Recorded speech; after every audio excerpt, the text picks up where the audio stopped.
Gue lagi di tembok besar Cina. Video ini bahas 5 cara sederhana gimana caranya orang Cina bisa kaya, rajin nabung, dan investasinya banyak banget. Karena sesuai kata Nabi, belajarlah sampai ke negeri Cina. Tapi kalau lu nonton video ini sampai habis, garansi lu bisa dapet 1 miliar pertama lu dengan mudah. Nama gue Pandeka, belasan tahun kerja di Singapura, kerja sama orang Cina, dan sekarang urus bisnis di Cina. Intinya orang Cina tuh nabungnya rata-rata bisa sampai 46% dari penghasilannya dia. Jadi kalau orang Cina dapat 1 juta rupiah gaji, 460 ribunya itu masuk ke rekening tabungan dan investasinya mereka. Gila kan? Nah, bandingin aja sama Indonesia. Rata-rata penduduk Indonesia nabungnya cuma 3-5% aja per bulannya. Jadi ya 10 kali lipat lebih kecil daripada rata-rata nabungnya orang Cina. Makanya kalau di Indonesia tuh ya, kalau diajak-ajak atau ngikut-ikutan pamer urusan padel, urusan sepatu lari, jangan ikut-ikutan. Kita coba belajar sama orang Cina gimana cara dia nabung itu bisa sampai 40% lebih. Jawaban pertamanya karena budayanya di Cina itu sendiri. Bayangin kalau di Indonesia banyak banget budaya pamer, pengen ikut-ikutan, nggak mau ketinggalan orang, jadi banyak yang ngutang. Nah, kalau di Cina itu ya mereka ya hidup sesuai kebutuhan mereka, sesuai kemampuan mereka sendiri. Tapi kenapa sih orang Cina bisa jago banget nabung? Karena cara pikirnya beda banget. Mereka lebih mikirin buat nyimpen uang. Karena buat mereka uang tuh punya makna yang dalam banget. Ditambah lagi kondisi demografi di sana juga berperan. Dan satu hal penting lainnya, orang Cina tuh nggak doyan ngutang. Nah, kerennya orang Cina juga tuh mereka nggak suka nyicil barang gitu. Mereka demennya bayar tuh langsung lunas, nggak kayak kita di Indonesia, dikit-dikit pay later. Tapi penting lo ngerti budaya Cina, nabung dan investasi seperti apa dengan tahu latar belakang penyebab mereka jago banget nabung dan investasi. Jawabannya ada di arti uang itu sendiri buat orang-orang Cina. Dari kecil, anak-anak di Cina udah diajarin kalau nabung itu perbuatan yang mulia. Mereka biasa dapat uang angpau atau istilahnya uang keberuntungan di amplop merah. Kalian pasti tahu, pas tahun baru Imlek atau ulang tahun mereka dapat itu. Dan biasanya orang tua mereka bakal bilang jangan dihambur-hamburin ya, ditabung aja. Nah, saking pentingnya uang buat orang Cina dan mereka nggak malu-malu ngomongin tentang uang, nggak kayak kita di orang Indonesia. Jadi even pas tahun baru aja mereka tuh nggak ngomong selamat tahun baru kayak kita gitu. Mereka bilangnya apa? Gong Si Fa Choi. Gong Si Fa Choi artinya semoga lo jadi orang kaya gitu. Jadi orang kaya atau bahasa kaya itu bukan tabu buat orang Cina. Mereka mau jadi kaya dan mereka saling doain teman-temannya supaya jadi kaya raya. Lucu ya. Tapi juga bener banget. Ini nunjukin banget gimana uang dianggap sesuatu yang penting dan positif dalam budaya mereka. Orang yang punya banyak uang di Cina tuh sering dipandang sukses dan dihormatin. Jadi punya uang bukan cuma soal kaya, tapi juga soal status dan dihargai di masyarakat. Tapi lebih menarik, konsep sukses ini juga nyambung sama demografi mereka, terutama soal kebijakan satu anak.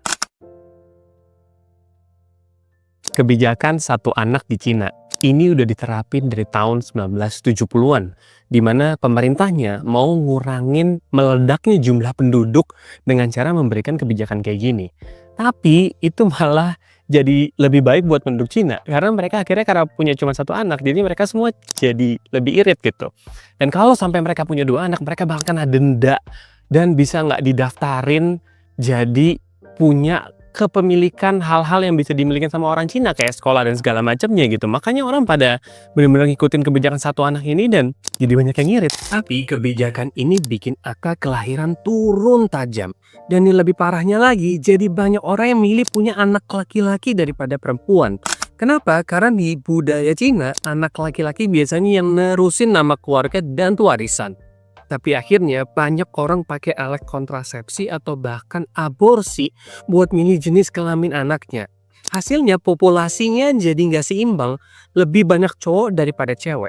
Waktu parah-parahnya ada 122 cowok setiap 100 cewek. Nah, kalau cowok lebih banyak daripada cewek, apa yang terjadi? Kompetisi buat dapetin pasangan makin ketat dong. Jadi buat cowok harus menonjol. Mereka harus kelihatan sukses alias punya banyak duit. Tapi menariknya, karena tiap keluarga cuma punya satu anak, mereka juga bisa lebih fokus nabung karena pengeluarannya lebih sedikit dibanding keluarga yang punya banyak anak. Jadi bisa dibilang ini tuh double effect ya. Cowok-cowok nabung biar kelihatan mapan dan menarik, sementara orang tua juga nabungnya banyak, ngakunya banyak, anak yang buat dibiayainnya.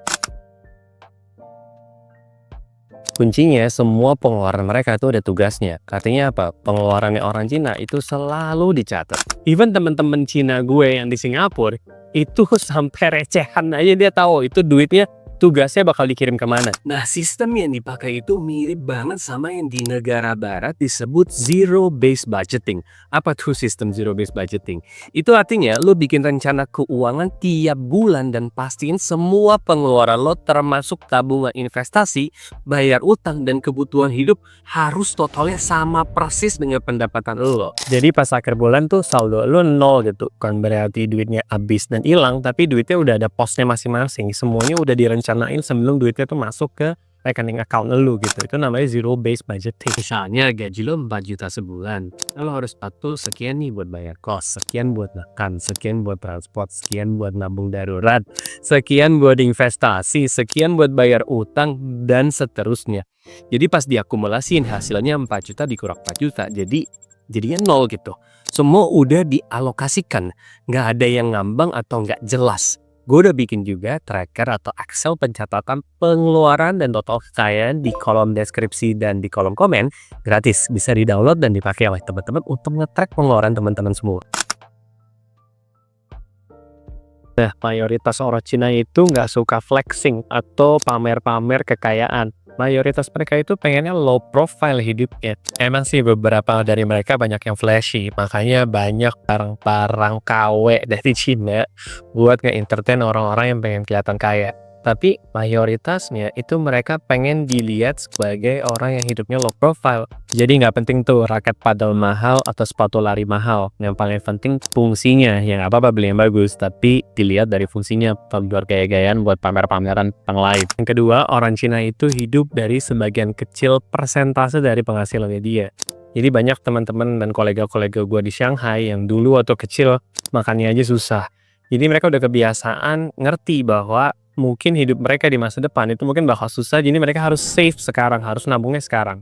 Ini misalnya dapat duit $10 gitu ya, dia berusaha, teman-teman gue yang di Cina tuh $9 bisa ditabung. Walaupun nggak selalu bisa, ya mungkin mereka malah $9 kepake, tapi mindsetnya orang Cina itu udah jelas bahwa nabung dulu, baru sisanya dipakai. Nggak kebalik. Karena buat mereka nabung tuh bukan buat gaya-gayaan atau pengen cepet kaya, tapi tentang mereka bisa tetap hidup kalau mereka lagi dalam keadaan susah. Karena mereka pernah susah. Nah, orang Cina itu fokusnya ke kebutuhan bukan keinginan.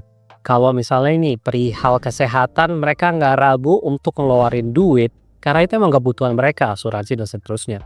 Tapi kalau hal-hal yang cuman khususnya buat pamer, mereka tuh nggak peduli gitu. Itu bukan fokusnya mereka. Itu loh orang Cina hebatnya. Dan orang Cina itu bukan berarti dia nggak mau beli barang mahal ya. Dia juga suka beli barang-barang premium. Tapi fokusnya balik lagi ke kebutuhan. Artinya gini, kalau lo beli dompet mahal, tapi emang lo pengen dan lo udah nabung, lo udah siapin buat investasi masa depan. Nah, harganya misalnya 5 juta, tapi lo pakai itu 5 tahun lebih. Itu bagi orang Cina nggak masalah karena dia tahu ada kebutuhan, ada fungsi, ada awetnya. Jadi bukan berarti nggak boleh beli barang mahal. Boleh beli barang mahal, tapi fokusnya ke kebutuhan, fungsi, dan keawetannya. Dan orang Cina itu demennya makan di rumah biar hemat. Serius deh, ini cara paling ampuh buat hemat.